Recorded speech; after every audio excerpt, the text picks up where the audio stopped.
इसीलिए अगर ऐसा भी हो गया तो पाप ही है, इसीलिए इसका प्रक्षालन करना मेरा कर्तव्य है, इसका प्रायश्चित करना मेरा कर्तव्य है।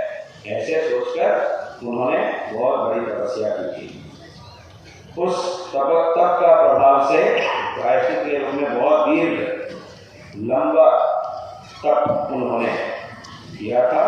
उसके फल के रूप में यहाँ जिस पवित्र नदी के तट में हम आज हैं, गंगा नदी, ये गंगा नदी ही गोदावरी नदी के रूप में वहाँ उत्पन्न हुई थी, जो अभी त्र्यंबकेश्वर क्षेत्र ज्योतिर्लिंग क्षेत्र से उत्पन्न होकर समुद्र में, आंध्र प्रदेश में समुद्र में संगम होती है गोदावरी नदी। इसलिए गोदावरी नदी जो है वो गंगा का अंश ही है, गंगा ही गोदावरी के रूप में वहाँ बह रही है।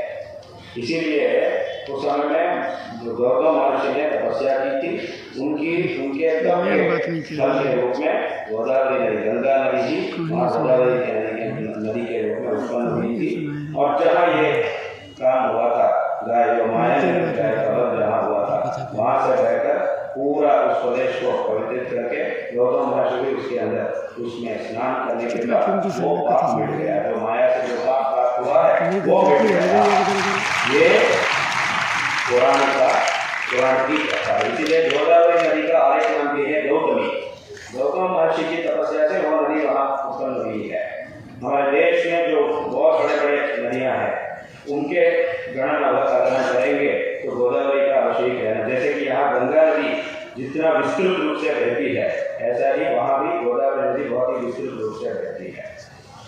तो इस कथा को हम इस संदर्भ में इसीलिए कहना चाहते हैं कि सपने में भी गो हत्या के बारे में सोचना वो कितना बड़ा गलत है, बहुत गलत है। ऐसा सोचना भी नहीं चाहिए।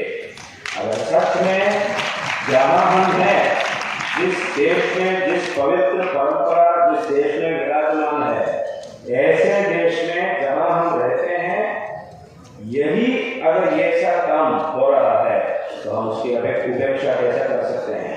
बिल्कुल उसकी उपेक्षा नहीं कर सकते हैं, नहीं करना है। गो हत्या की उपेक्षा हमें नहीं करना है। अवश्य ही उसे बंद करने का प्रयत्न हमें अवश्य करना चाहिए। कब तक करना है? जब तक वो बंद नहीं होता तब तक करते रहना चाहिए। फिर हमने एक बार कर लिया लेकिन वो नहीं हुआ, दो बार कर लिया लेकिन वो नहीं हुआ, ऐसा कहकर छोड़ना नहीं चाहिए। कब तक करना है? इसका जवाब इतना ही हम कह सकते हैं, जब तक वो बंद नहीं होगा तब तक करते रहना।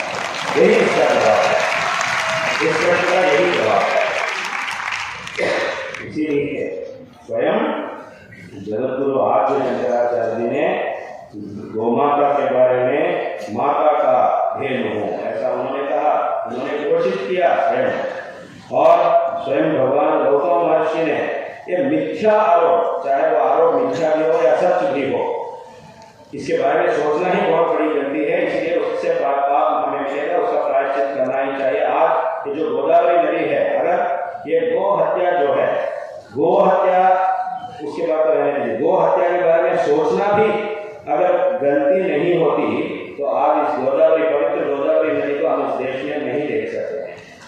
क्योंकि अगर वो गलती ही नहीं, अगर वो अपराध ही नहीं है तो गौतम महर्षि तपस्या भी नहीं करते थे और गंगा नदी गोदावरी के रूप में नहीं आती थी। इसीलिए इस देश में हम जो भी हैं, आस्तिक लोग जो भी हैं, इस परंपरा के अनुयायी लोग जो भी हैं, उन सबको भी गो हत्या बंद होने के लिए और गो माता राष्ट्र माता की घोषणा के लिए सदैव प्रयत्न करते रहना चाहिए। और अवश्य होगा, हमारे प्रयत्न से अवश्य हो सकता है, इसमें कोई संदेह नहीं है। अवश्य ही ये काम होगा, इसमें कोई संदेह नहीं है। देखिए हमारे पास भी है, हम गाय को सिर्फ एक प्राणी के दृष्टि से नहीं देखते हैं, वो माता कहते हैं। ये जो माता शब्द जो है ये बहुत ही महत्वपूर्ण शब्द है। हमारे जीवन में सबसे पहले, सबसे अधिक रूप से जो आदरणीय व्यक्ति होते हैं उनको हम माता कहते हैं। माता जो है हर एक व्यक्ति की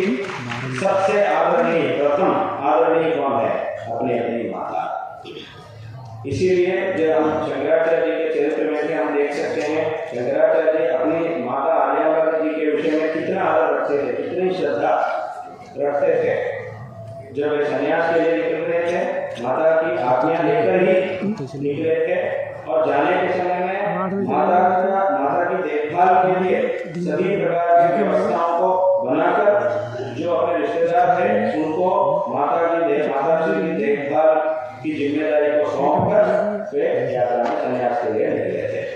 और वचन भी उन्होंने लेकर गया कि मुर्दावती संस्कृत ऐसा उन्होंने वचन दिया। मैं आगे आपका अंत्यक्रिया को करूँगा, ऐसा वचन देकर जब आप मेरी स्मरण करती हो मैं तुरंत ही आपके सामने उपस्थित हो जाऊंगा, ऐसा और महाभारत में वेदव्यास महर्षि भी ऐसे ही माता को सत्यवती को वचन देते हैं, जब भी तुम मेरा स्मरण करोगी मैं तुरंत ही यहाँ उपस्थित हो जाऊंगा, ऐसा वचन देते हैं। जब बहुत बड़ा संकट स्थिति आई थी, जो वंश जो है वो चंद्रवंश ही निर्नाम होने वाला था, उसका वंश वृद्धि थोड़ा बंद हो गया। उस संदर्भ में ऐसी संकट स्थिति में सत्यमाता सत्यवती वेदव्यास महर्षि जी का स्मरण किया, तब तुरंत ही वेदव्यास महर्षि वहाँ उपस्थित हो चुके थे। उनकी कृपा से वो फिर उस वंश की वृद्धि हुई। इस प्रकार माता का कितना सम्मान होता है इस दुनिया में।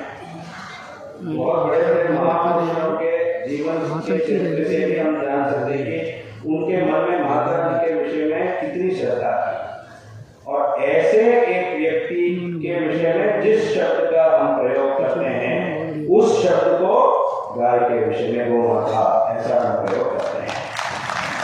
तो इससे भी अधिक क्या प्रमाण चाहिए आपको कि गाय की श्रेष्ठता के बारे में कहने के लिए? इतने सारे प्रमाण हम दिखा रहे हैं, तो इसे भी आपको क्या चाहिए? इसीलिए जहाँ भी हम जाएंगे, जहाँ भी हम देखेंगे हमारी संस्कृति में गाय का जो स्थान है वो बहुत ही श्रेष्ठ है। इसीलिए और भी बहुत कुछ कथाएं हैं जो गोमय है, गोबर जो है वो वहाँ गई, एक जहाँ गाय है वहाँ गई थी, तो देवी के जो सुंदर रूप है इसको देखकर सभी जो गाय वहाँ थी, सभी को माता देवी के सुंदर रूप को देखकर बहुत आश्चर्यचकित होकर देख रही थी सभी गाय। बाद में पूछा है गाय ने कि आप कौन हैं, तो यहाँ क्यों आए हो? लक्ष्मी देवी ने कहा मैं लक्ष्मी हूँ, मैं सभी संभवों की देवता, इसीलिए मैंने सुना था कि आपके अंदर एक देवता है, इसीलिए मैं भी यहाँ रहने के लिए आई हूँ, एक स्थान में रहने के लिए आई हूँ, ऐसा लक्ष्मी देवी कहती है। तब गाय एक बात बोलती है कि हमने सुना था कि तुम बहुत चंचल हो, इसीलिए अगर हम तुमको स्थान देंगे तो तुम चिंता से क्या रहेगी? तुम तो मेरे हमने सुना था कि गाय लक्ष्मी तो बहुत चंचल हो गए, सदैव हमारे पास लक्ष्मी नहीं रहती, कुछ समय में रहती है, कुछ समय में नहीं रहती, हमें सुना कि तुम चंचल हो, इसीलिए तुमको हम कैसा स्थान दे सकते हैं, ऐसा पूछा।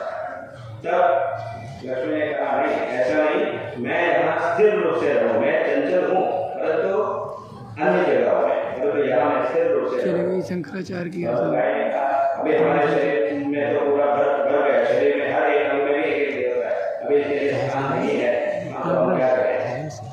तो देवी ने पूछा ठीक है, तो गो में है, इसके अंदर में ये स्थान है, तो मैं हमारा एक महाभारत में मैं हमारा हूँ, तो वहाँ मुझे तो ठीक है वहाँ रह सकती हो, ऐसा गाय ने कहा।